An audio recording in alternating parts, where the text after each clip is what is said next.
এমন অনেক দিন গেছে আমি অধীর আগ্রহে অপেক্ষায় থেকেছি। হেমন্তে পাতা ঝরার শব্দ শুনবো বলে নিঃশব্দে অপেক্ষা করেছি বনভূমিতে। কোনো বন্ধুর জন্যে কিংবা অন্য অনেকের জন্যে হয়তোবা ভবিষ্যতেও অপেক্ষা করব। এমন অনেক দিনই তো গেছে কারো অপেক্ষায় বাড়ি বসে আছি। হয়তো কেউ বলেছিল অপেক্ষা করো, একসঙ্গে বেরোবো।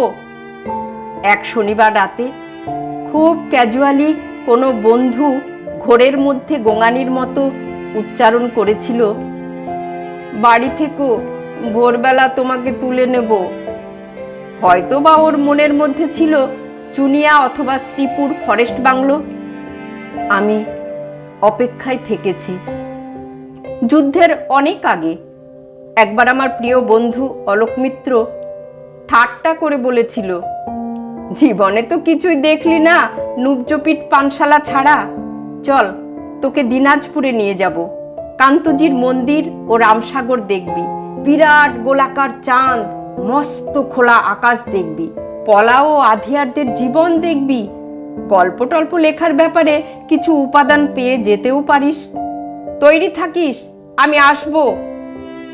আমি অপেক্ষায় থেকেছি। আমি বন্ধু, পরিচিত জন, এমনকি শত্রুর জন্যেও অপেক্ষায় থেকেছি। বন্ধুর মধুর হাসি আর শত্রুর ছুরির জন্যে অপেক্ষায় থেকেছি। কিন্তু তোমার জন্য আমি অপেক্ষায় থাকব না, প্রতীক্ষা করব। প্রতীক্ষা শব্দটি আমি শুধু তোমারই জন্যে খুব যত্নে বুকের তোরঙ্গে তুলে রাখলাম।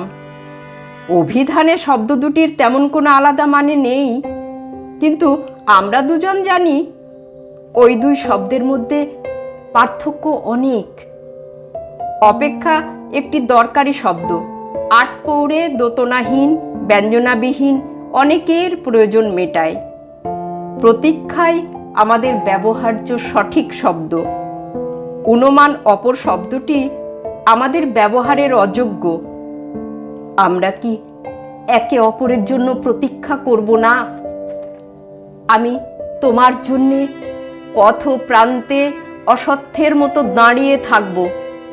ওই বৃক্ষ অনন্তকাল ধরে যোগ্য পথিকদের জন্যে প্রতীক্ষমান।